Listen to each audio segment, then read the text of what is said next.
ડરતો નથી. મારે મનસુખભાઈને જીતાડવા હતો. જીતાડવાનું એટલા માટે. પૂર્વ ધારાસભ્ય દિગ્ગજ છોટુભાઈ વસાવાના પુત્ર અને પૂર્વ ધારાસભ્ય નેતા મહેશ વસાવા કોંગ્રેસમાં જોડાયા બાદ પહેલી તેઓની પ્રતિક્રિયા સામે આવી છે. પૂર્વ ધારાસભ્ય અને બીટીપીના પૂર્વ રાષ્ટ્રીય અધ્યક્ષ ભાજપ બાદ કોંગ્રેસમાં જોડાયેલ મહેશ વસાવાને લઈ રાજનીતિ ગરમાઈ છે. ત્યારે આજરોજ તેઓની પહેલી પ્રતિક્રિયા સામે આવી કે જેમાં તેઓએ ભાજપમાં લોકસભાની ચૂંટણીમાં મનસુખ વસાવાને જીતાડવા અને ચૈતર વસાવાને હરાવવા જોડાયા હોવા સાથે ચૈતર વસાવાએ અમારી સાથે પીએ તરીકે રહી ગદ્દારી કરી બધા ડેટા ચોરી કરી લોકો સાથે સંપર્કમાં આવ્યા છે. સાથે ચૈતર વસાવા પર ઘણા બધા ગુનાઓ દાખલ છે. આદિવાસી સમાજને તોડવાનું અને લોકોને ડરાવી ધમકાવી પૈસા પડાવવાનું કામ કરે છે. જે તે આપ અને બીટીપી વચ્ચે ગઠબંધનની વાતો વચ્ચે ચૈતર વસાવાએ ગદ્દારી કરી દિલ્હી જઈ આપમાં લડવા ટિકિટ લઈ આવ્યા હતા. છોટુભાઈ વસાવાના ભાણેજ રાજુભાઈ વસાવા અને રજની વસાવા તથા સરપંચો સાથે આપમાં જોડાવા મુદ્દે ગદ્દાર ગણાવ્યા હતા. સાથે તેઓએ સંસદ મનસુખ વસાવા વખાણ મામલે કહ્યું હતું કે આ સાચો અને નિષ્ઠાવાન માણસ છું, એટલે કે સાંસદ મારા વિશે ખોટું નહીં બોલે અને ચૈતર વસાવાને હીરો બનાવવા ભાજપ જાતે પ્રકાશ એન્ડ કંપની સાથે ફંડ પહોંચાડી તેની મદદ કરે છે. દિગ્ગજ નેતા અને પિતા છોટુભાઈ વસાવાની સ્પેશિયલ મીડિયામાં પોસ્ટ મામલે કહ્યું કે મારા પિતા છે, મારા ગુરુ છે, ખોટા રસ્તે જવું તો ઠપકો આપી શકે, બે તમાચા મારે તો પણ ખાઈ લેવા પડે તેમ જણાવ્યું હતું. અબ્દુલ રઉફ ખત્રી, ઉમલ્લા. મહેશભાઈ, બીટીપી, ભાજપ અને બાદ કોંગ્રેસ, શું કારણ એવું થયું કે તમારે કોંગ્રેસમાં જોડાવવું પડ્યું? જો બીટીપી તો અમે વર્ષોથી લડીએ છીએ. બીટીપી છોટુભાઈ વસાવા વર્ષોથી આ સમાજ માટે આદિ અનાદિકાળથી આદિવાસીઓના જળ જમીન જંગલ અને આ જમીનદારો સામે લડતા હતા અને બીટીપી બનાવીને અમે સત્તામાં પણ આવ્યા, અમે લડ્યા. પણ ત્યાર પછી અમુક લોકો જે સ્વાર્થી લોકો હતા બીટીપીમાં, એ લોકો પોતાના રોટલા શીખવા માટે, પોતાના ધંધા પૈસા કમાવા માટે આખી બીટીપીને જે તોડવાનું કામ કર્યું છે. એટલે બીટીપી થોડી આંતરિક ઝઘડાને લીધે નબળી પાડી, એટલે અમારે પછી બીજા સ્ટેપ લેવા પડ્યા. અને રહી ભાજપની વાત, ભાજપની અંદર જ્યારે પહેલી વાત તો હું એક માણસ એવી છું કે હું કોઈથી પહેલી વાત તો હું ડરતો નથી. મારે મનસુખભાઈને જીતાડવા હતો. જીતાડવાનું એટલા માટે હું છાસ લેવા જાઉં તો ડોણી પાછળ લઈને નથી જતો. મેં ચૈતર વસાવાએ મારી સાથે જે ગદ્દારી કરી, એણે મારા પીએ તરીકે કામ કર્યું ડેડિયાપાડાની અંદર, અને એણે જે મને આઘાત પહોંચાડ્યો છે, સમાજને જે આઘાત પહોંચાડ્યો છે, કે મારું જે આખું બાયોડેટા હતા, કોમ્પ્યુટરના બાયોડેટા હતા, એ ત્યાં ડેડિયાપાડા રહેતા હતા, અહીંયા મારે ચંદેરિયા વ્હાઇટ હાઉસ ખાતે રહેતા, એ ટોટલ બાયોડેટા એ ચોરી કરી ગયો. એ ચોરી કરી અને મારા આખા દેશના જે કોન્ટેક્ટો હતા, બીટીપીના હતા, મારું સંગઠન હતું, બીટીએસ સંગઠન હતું, એના ડેટા ચોરીને એણે બધા માણસોને કોન્ટેક્ટ કરી અને આ બીટીપીને તોડવાનું કામ કર્યું.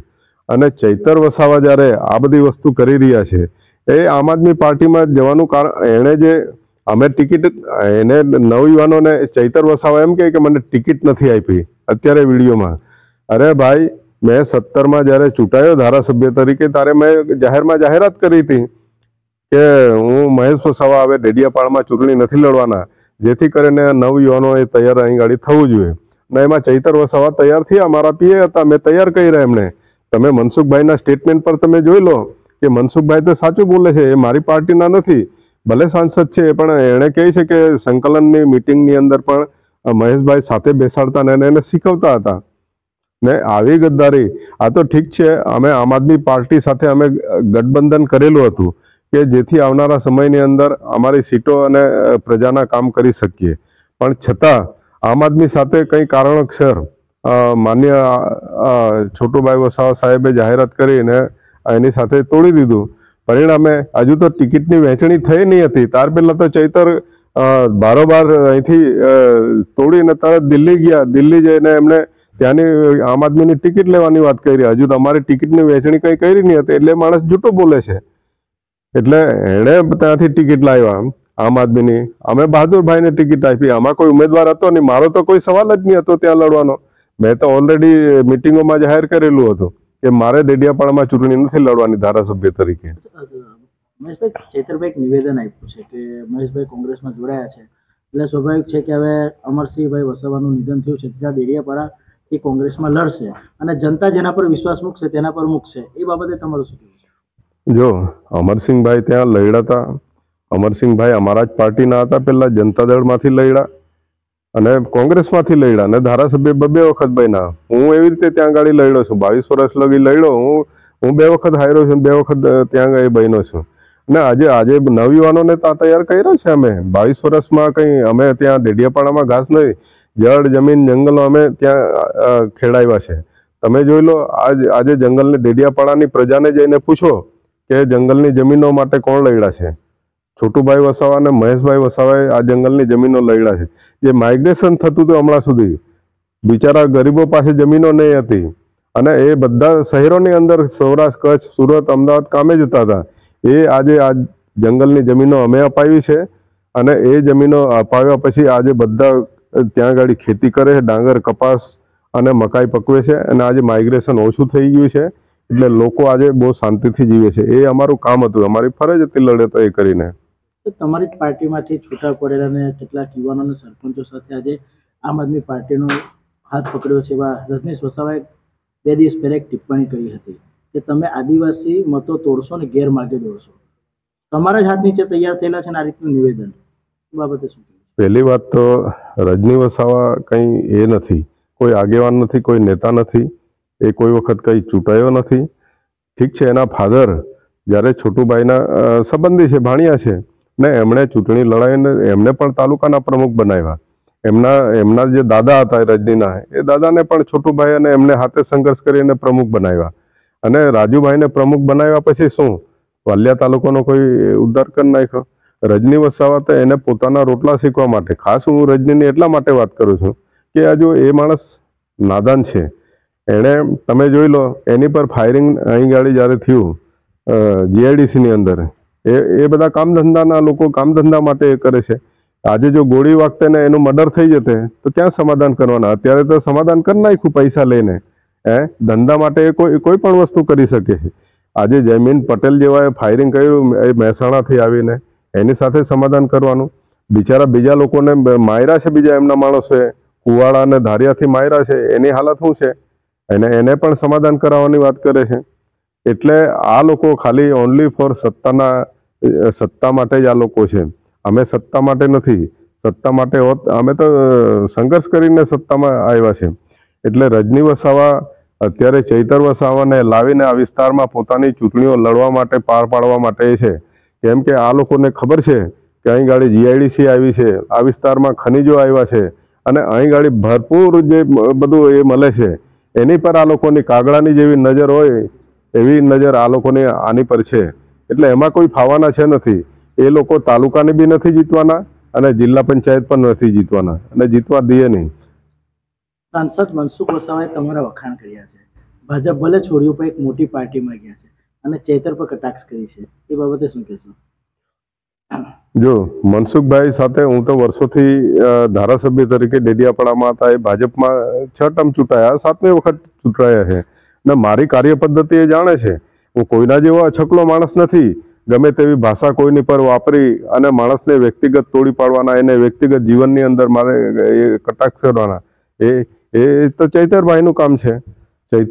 ચૈતર વસાવા જ્યારે આ બધું મનસુખભાઈને બંને સામસામે સ્ટેટમેન્ટો કરે છે, તમે જોઈ લો, એનાથી સમાજને નુકસાન થાય છે. એમને વિકાસની વાત કરવી જોઈએ, જળ જમીન જંગલની વાત કરવી જોઈએ, જ્યારે આ તો બિલકુલ સામે એકબીજાને બાખડવાની વાત કરે છે. એટલે મનસુખભાઈ વખાણ કરે, મેં કામ કર્યા છે એટલા માટે વખાણ કરે. બાકી અમે કંઈ કર્યું હોય તો મનસુખભાઈ અમારા વિરુદ્ધમાં બોલે. તમે મનસુખભાઈ જ્યારે એની પાર્ટીના વિરુદ્ધમાં બોલતા હોય તો મહેશ વસાવા કોણ છે એની વિરુદ્ધમાં કેમ નહીં બોલે? પણ એને ખબર છે કે મહેશભાઈ સાચો માણસ છે. સવાલ પિતાનો છે. પિતાનું દર્દ છલકાયું હતું. પિતાએ એક સોશિયલ મીડિયા પર પોસ્ટ કરી હતી કે મહેશભાઈ પોતાનો કાબિલો બદલી શકે તો પાર્ટી બદલે, એમાં કોઈ નવાઈની વાત નથી. એ બાબતે તમારું શું કહેવું છે? છોટુભાઈ આદરણીય છે, આદિવાસીઓના મસીહા છે, ગરીબોના મસીહા છે. આધુનિક જમાનાના જળ જમીન જંગલ સામે લડેલા, દીકરીઓની સામે, જમીનદારો સામે લડેલા, એ ગરીબોના મસીહા છે. એમાં કોઈ લેક મેક નથી. છોટુભાઈ વસાવા એક મારા ફાધર બી છે અને મારા ગુરુ બી છે. એ આજે પોતાના છોકરાને સુધારવા માટે કહી શકે, 2 શબ્દ બી કહી શકે અને 2 થાપડા બી મારી શકે. આજે અમે તો એમના 2 થાપડા બી ખાવા તૈયાર છે. પણ એમની લડતને આગળ વધારવા માટે અમારે આ પગલાં ભરવા પડ્યા. એનું કારણ છે કે અંદર જે ભાગલા પાડીને તોડવાનું જે કામ કર્યું, આમ આદમી પાર્ટી આવીને રજની જેવા રાજુ જેવાને અંદર લેવાનું કામ કર્યું. આ ટ્રાઇબલની અંદર તમે જોઈ લો, જ્યાં બી છે બધા મારા માણસોને ડેટા ચોરી કરીને છોટાઉદેપુરથી લઈને દાહોદથી લઈને આખા ગુજરાતમાં તોડવાનું કામ કર્યું. ચૈતર વસાવાએ ગુજરાત જોડો યાત્રાના નામે આદિવાસો તોડો યાત્રા આ શરૂ કરી છે. એ મારા એનાથી જ કરી છે. સાથે સાથે કોંગ્રેસને પણ નુકસાન કરતો એ માણસ. ભાજપની બે ટીમ છે અત્યારે, ફંડિંગ ઝઘડિયા તાલુકામાંથી જ થાય છે પ્રકાશ એન્ડ કંપની મારફતે. કેમ કે જીઆઈડીસીમાં આ લોકો આંદોલનો કરે છે. તમે જોઈ લો, આ નાઇટ્રેક્સનું કર્યું, આગળ એનું ખનિજ માટે કરેલું હતું, બ્રિટાનિયા માટે કરેલું. શું પરિણામ આવ્યા છે? કેવડિયાની અંદર જે 2 મર્ડરો થયો એનું કોઈ પરિણામ આવતું નથી. અને એમની પર તો ચૈતર વસાવા પર તો ભ્રષ્ટાચારના આરોપ સાંસદ તરીકે લગાવે છે. તમે જોઈ લો, 75 લાખના ભ્રષ્ટાચારો લાગે છે. એવા તો ઘણા બધા, તો અમે પણ ઘણું બધું જાણીએ છીએ, પણ અમારે એ વસ્તુ સાબિત નથી એટલે અમે નથી કહી શકતા અત્યારે. ઉમેશભાઈ, આદિવાસી સમાજનો મોટો ચહેરો છો તમે, મોટા ગઢ સાથે જોડાયેલા છો અને હવે કોંગ્રેસનો હાથ પકડ્યો છે. કોંગ્રેસમાંથી તમને કયું પદ મળશે અને શું આશા રાખો છો? આ વિસ્તારના જે આદિવાસી સમાજના લોકો છે કે આ વિસ્તારની જે સ્થાનિક સ્વરાજની ચૂંટણીને લઈને તમારી રણનીતિ શું રહેશે? જો કોંગ્રેસ એક નેશનલ પાર્ટી છે. કોંગ્રેસ જ્યારે ભારત દેશ આઝાદ થયો ત્યારથી એની સ્થાપના થઈ છે અને કોંગ્રેસના અનેક નેતાઓ આઝાદી માટે લડ્યા છે. તમે જોઈ લો કે આઝાદી પછી કોંગ્રેસ સત્તામાં આવી અને કોંગ્રેસે જ આ દેશનો વિકાસ કર્યો. આજે જેટલા બી અધિકારીઓ જે કંઈ આ શિક્ષણની વાતો છે, આ વિસ્તારમાં ડેવલપ કર્યા છે, જમીન અધિકાર જે આપ્યો એમને, મનરેગા જેવી યોજનાઓ આપી. એટલે આ કોંગ્રેસે દેશ માટે બહુ ઘણું કર્યું છે. આપ તમે જોઈ લો, દેશ માટે જ્યારે એક વડાપ્રધાન તરીકે ઇન્દિરા ગાંધીએ પણ પોતાની છાતી પર ગોળીઓ ખાઈને જ્યારે આ દેશને બચાવવા માટેનું કામ કર્યું, એને આજે મારા પ્રણામ છે. એવી જ રીતે એમના દીકરા રાજીવ ગાંધી, એમણે પણ બોમ્બથી એને ઉડાવી દેવામાં આવ્યા. જ્યારે આટલા દેશ માટે કામ કરતા હોય ને એવી રીતે ઉડાવી દેવામાં આવે તો એનું લોહીની અંદર એનું બલિદાન છે. તો મારે એને કેમ નહીં કરવું?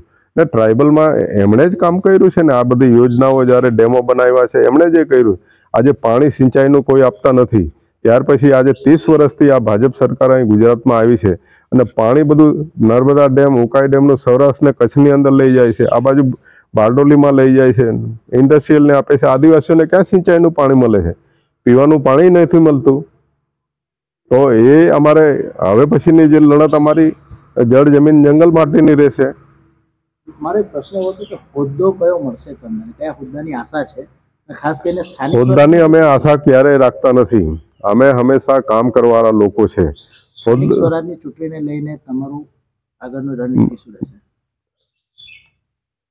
સ્થાનિક ચૂંટણીઓની અંદર અમારું કોંગ્રેસ સાથે જે વાત થઈ છે, કોંગ્રેસ સાથેનો અમારો કે આ ભરૂચ અને નર્મદાની અંદર અમે કીધું કે અમે અહીંથી, જ્યાં કોંગ્રેસ વર્ષો પહેલા 89 પહેલા અહીં કોંગ્રેસ જ હતી, ત્યાર પછી તો જે અહીં બીજેપી ઘૂસ્યું છે ગઠબંધન કરીને અહીં ગાડી 89ની અંદર જનતા દળ સાથે, પણ હવે એને કાઢવાની જવાબદારી પણ અમારે છે.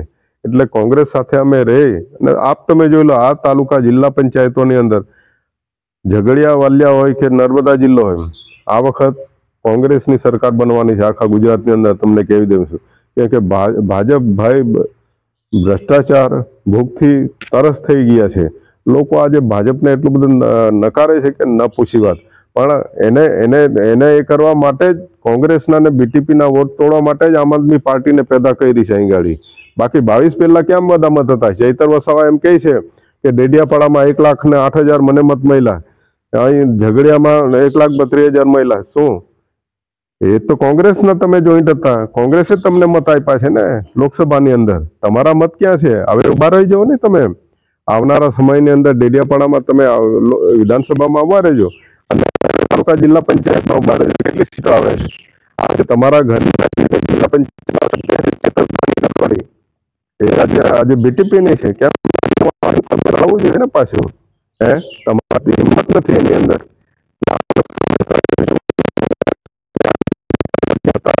થયેલા લોકો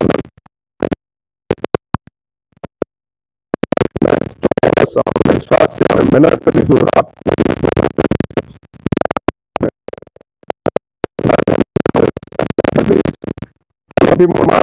આખા ટ્રાઇબલોની અંદર